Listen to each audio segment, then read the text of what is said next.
High বন্ধুরা, আমি প্রিয়া। আমার প্রিয়া কিচেনে তোমাদের স্বাগত। আজ করে দেখাবো সাউথ ইন্ডিয়ান রাইস।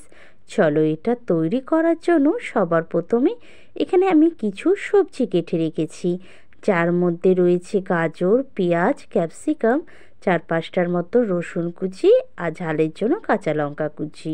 আমি সবগুলোকে মিহি করে কুচিয়ে নিয়েছি। আর একদিকে আমি এখানে চিকেন নিয়েছি, যেটাকে নুন দিয়ে সিদ্ধ করে নিয়ে ছোট ছোট টুকরো করে নিয়েছি। কড়াইতে তেল গরম করে দিয়ে দিচ্ছি কালো জিরে। এবার কুচিয়ে রাখা দিয়ে দেবো গাজর,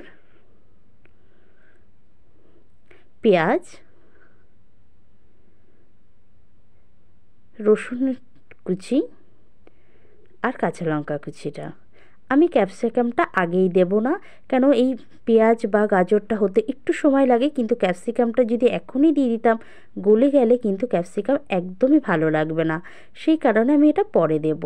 পেঁয়াজটা যখন হালকা একটা লাল কালার চলে আসবে বা গাজরটা একটু যখন সিদ্ধ হয়ে যাবে, তখন আমি দিয়ে দেব ক্যাপসিকামটা। আমার দেখো কত সুন্দর একটা কালার এসেছে। এবার আমি দিয়ে দিচ্ছি ক্যাপসিকামটা। ক্যাপসিকামটা দিয়ে কিন্তু আমরা বেশিক্ষণ কোনোটাই ভাজবো না। এবার আমি দিয়ে দেবো চিকেনগুলোকে। চিকেনটা দিয়েও কিন্তু আমি সব কিছুই 3 থেকে 4 মিনিটের মধ্যেই কমপ্লিট করবো ভাজাটা, কারণ চিকেন বেশি ভাজলে কিন্তু শক্ত হয়ে যায়।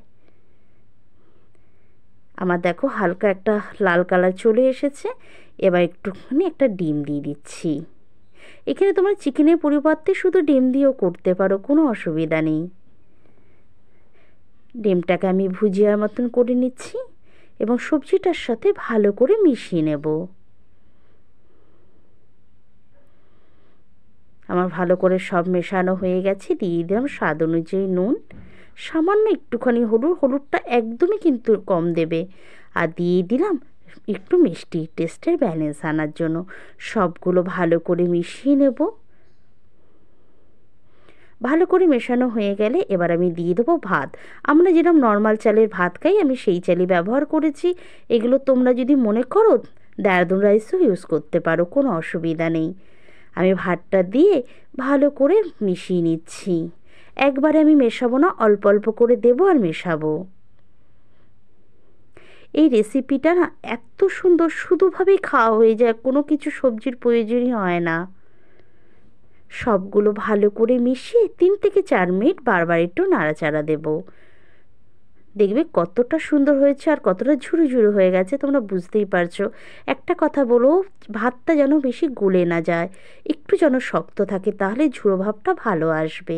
দেখো কত সুন্দর আর কত তাড়াতাড়ি হয়ে যায় রেসিপিটা। তোমরা কিন্তু অবশ্যই করবে, আমাকে জানাবে কেমন হয়েছে। ভালো লাগলে একটা সাবস্ক্রাইব করে দিও। Thank you so much.